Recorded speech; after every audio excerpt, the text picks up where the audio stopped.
আপনি আর কোনোদিন চাকরিটাই পেলেন না? ও চেষ্টা করেছে, পাইনি। আমি চেষ্টা করেছি কিন্তু কোর্টে লড়তে পারিনি। আমার মমতা আমার দিদির কাছে যেতেন, দিদিকে বলো। দিদি তো 23 সালে ডেকেছিল আমাদের। ওরই সংখ্যালঘু একজন অফিসার। আমি তো সংখ্যালঘু সম্প্রদায়, দিদি তো সংখ্যালঘুদের জন্যই করছে নাকি শুনতে। 2023 দেখেনি চোখি এখনো। না 23-এ কি হলো? না 23 সালে আমাদেরকে দুজনকে ডাকলো। কেন ডাকলো সেটা বলো। মানে সেটা ডেকেছিল কি? না এমপি সামিরুল, হ্যাঁ নবনির্বাচিত এমপি সামিরুল ইসলামের মাধ্যম দিয়ে উনি এই খবরটা যায়, পাবলিসিটি হতো কাগজের, প্রতি 21শে জুলাই আসলে এরকম পাবলিসিটি হয়, সেটা দেখে সামিরুল ইসলাম যাই হোক দিদিকে হয়তো বলেছেন, হয়তো না বলেছেন তো বটেই। বলার পরে দিদি দেখি আমি বাড়ি বসে আছি বিকালে 4টে সাড়ে 4টের দিকে, মা আমি ভাই বসে আছি। আমার তো ঘর বাড়ির অবস্থা নিশ্চয়ই টিভিতে দেখেছেন। বসে আছি, হঠাৎ দেখি যে একটা কল আসলো। ফার্স্টে সামিরুল ইসলাম বলছে, আমি নবনির্বাচিত সামিরুল ইসলাম বলছি। আমি বললাম হ্যাঁ বলুন। বলছে আপনি কি অমুক? আমি বললাম যে হ্যাঁ আমি সিরাজুল হক মণ্ডল বলছি। তা বলছে দিদি হয়তো আপনার সঙ্গে একটু কথা বলবে। আমি বলছি হ্যাঁ বলবো। তার কিছু সময় পরে কনফারেন্সে নিল, মানে টেলিফোনে নেওয়ার পরে বলার পরে টুকটাক অনেক কথাই হওয়ার পরে তা বললো যে তুমি কি অন্য কোনো চাকরি করতে চাও? আমি বললাম স্যার দিদি অন্য কোনো চাকরি বলতে? বললো 10-15 হাজারের মতো চাকরি আপাতত একটা করতে পারো। তোমার বয়স কত চলছে ফার্স্টে? আমি বললাম যে তখন 23 সালে মনে হয় কত, ওই 55 বা 56 করে এরকম হবে। তা আমি বললাম এরকম এজ চলছে। তা বললো এই বয়সে তো আর অন্য চাকরি পাবে না, তা আমি আমার চিফ মিনিস্টারের যে কোটায় চাকরি আছে সেই চাকরি আমি একটা দিতে পারি তোমাকে। তা আমি বললাম তার মাইনে টাইনে কেমন কি? বললো যে এই 10-15 হাজার, 1-1.5 বছর পরে 20 হাজার হবে। তা আমি বললাম তার আমার বেনিফিট কী হবে দিদি? বললো বেনিফিট বলতে পেনশন থাকবে। আমি বললাম পেনশন কত পাবো আমি বৃদ্ধ বয়সে? কিন্তু আমি তো আপনার জন্য আমার চাকরি চলে গেছে, আপনার বাঁচানোর জন্য।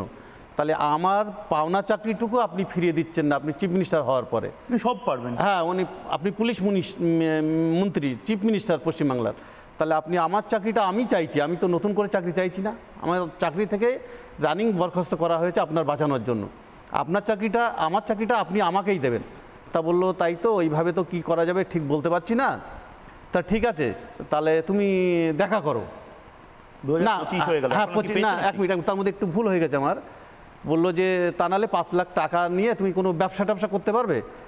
আমি কি ওই আপনার জীবন বাঁচানোর মূল্য কি আমার 5 লাখ টাকাটাই কি বড়? আমি আপনার সঙ্গে মিট করে সিদ্ধান্ত ওই দিনে নেব, আমি এবং আমার যে সিনিয়র অফিসার যার অর্ডারে আপনাকে আমি বাঁচিয়েছিলাম, আমরা দুজনেই যাব। যদি ডাকতে হয় দুজনকে ডাকবেন, নাহলে আমাকে একা ডেকে আমি একা যাব না। বললো হ্যাঁ আমরা আমি দুজনকেই ইনভাইট করছি, দুজনেই আসবে। ফার্স্টে কালীঘাটের বাড়িতে ডেকেছিল। কালীঘাটের বাড়িতে ডাকার পরে যাই হোক পরের দিনে আবার এটা কথা হচ্ছে 23 সালের 18 তারিখে, 18ই জুলাই, 21শে জুলাইয়ের আগে। কিন্তু তখনও বললো না যে মঞ্চে তোমার দুজন আসো, কিন্তু বললো না। যাই হোক আমি সেটার কোনো কিছু মনে করিনি। আপনারা জাননি? না মঞ্চে ডাকিনি তো। কথা হচ্ছে 2023-এর 18ই জুলাই আর 21শে জুলাই মানে শহীদ স্মরণের মঞ্চ হবে। তারপরে বলল যে আপনি কালীঘাটের বাড়িতে আসুন 24 তারিখে মনে হয়। তারপর ওই দিনটা আবার পাল্টি করে বললো না 25 তারিখে, 23 সালের মানে 25 তারিখে 25শে জুলাই আপনি নবান্নে আসুন। আমার 21শে জুলাই ঝামেলাটা মিটে যাক। ঠিক আছে নবান্নে গেছি। এটা তো তারিখ পে তারিখ হয়েছে। হ্যাঁ মানে আমি চাকরি প্রার্থীদের, চাকরিহারাদের ক্ষেত্রে শুনি তারিখ পে তারিখ।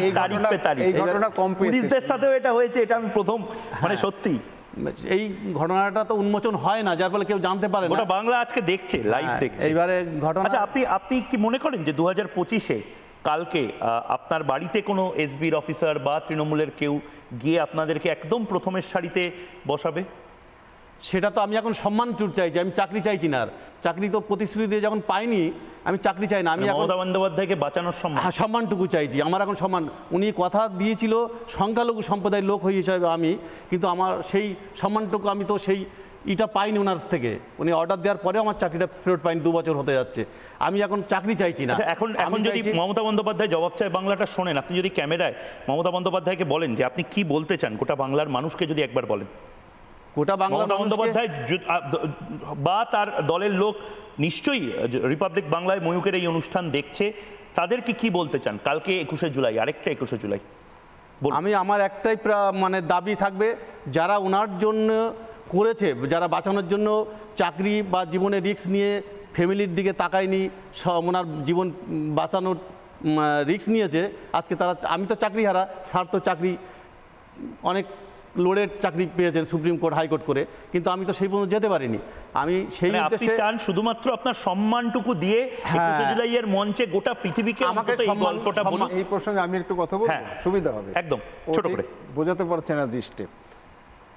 ওই যে আমরা এখনো দিদি বলি, নবান্নে গিয়ে তাই আমাদের চা খাওয়ালেন, এ করলেন, ফটো তুললেন, গোপালিকাকে বললেন ওদের ফোন ধরবে, তারপরে সায়ন হামলারকে ওএসডি ওরা ফোন আমাকে বাঁচিয়েছে, সব হলো। এবারে আমাকে আবার ওএসডি বলে দিদি আমার পাওনা দাওনা দাও, নাহলে রেগুলারাইজ কী হবে। তখন আমি বলে বসলাম যে তোমাকে তো এখন দিদি বলি, তুমি তো প্রাইম মিনিস্টার হবে। বলে এসব বলছিস, আমাকে সব লোকে আজে বাজে কথা বলে, কী করে বলছিস? আমি সদ্গুরুর দীক্ষিত অনুকূলচন্দ্র ভাইয়া, জায়গা দিয়ে দিয়েছি, তুই এই বলছিস, তুই যখন হবে যদি হয় তখন দেখিস দিদি বলবি কিনা। কিন্তু কেউ কথা রাখিল না। শোন না, সে লিখছি আমি। এবারে কথা হচ্ছে ওর ক্ষেত্রে আগে বলে নেই, ইংরেজি সাহিত্যের কথা আপনি জানেন, if winter comes can spring be far behind. তো ঘন ঘন কালো অন্ধকার, সকাল হার হচ্ছে না এত বছরে, কবে হবে জানি না, সুতরাং যার মাধ্যমে হতে পারে তাই এসছে। এবারে আমি আমার একদম যেহেতু সময় শেষ, ওইটা ধরিয়ে দিই, একদম কি বললাম তো। এবারে দেয়নি, এবারে আর কিছু কথা নেই, আটকাচ্ছে এই গভর্নমেন্টেরই ওরই সংখ্যালঘু কোনো মন্ত্রীর জন্য, সেটা আমি বলবো না। বেশ, সেটা একটা বড় ব্রেকিং নিউজ। আমি ঠিক সেই কথাই বলছি যে এক অদ্ভুত পরিস্থিতি, মানে যারা তৃণমূল কংগ্রেসে সেই সময় কংগ্রেসের হয়ে যারা লড়াইটা করেছিল, তারা এখন 21শে জুলাইয়ের মঞ্চে বোধহয় তাদের আর দেখা যায় না। 21শে জুলাইয়ের মঞ্চে যারা মমতা বন্দ্যোপাধ্যায়কে বাঁচিয়েছিলেন, যে পুলিশ অফিসাররা, যে কনস্টেবল, তিনি এখন আর চাকরি পাননি তো ছেড়েই দিন, তিনি এখন লড়ছেন শুধুমাত্র নিজের সম্মানের জন্য। আর তৃণমূলের শহীদ দিবসটা এখন পরিণত হয়ে গেছে কিছু কিছু ক্ষেত্রে পাগলু ডান্স, উৎসব, পিকনিকে যাওয়া, ডিম ভাত খাওয়া, বিভিন্ন জায়গাতেই ইকো পার্কে ঘুরে বাড়ি ফিরে আসা। একটু কথা বলবো, আমার একেবারে সময় যেহেতু শেষ, বাংলার মানুষ দেখছেন, এর পরিবর্তনটা কবে? আর সত্যি কি যারা সত্যি 21শে জুলাইয়ের জন্য লড়েছিলেন তাদেরকে মমতা বন্দ্যোপাধ্যায় ভুলে গেছেন? নানা ধরনের কন্টেন্ট দেখার জন্য লাইক করুন, শেয়ার করুন আমাদের ফেসবুক পেজ, সাবস্ক্রাইব করুন আমাদের ইউটিউব চ্যানেল। পাশাপাশি অন্যান্য ব্রেকিং নিউজের জন্য অবশ্যই চোখ রাখুন রিপাবলিক বাংলায়।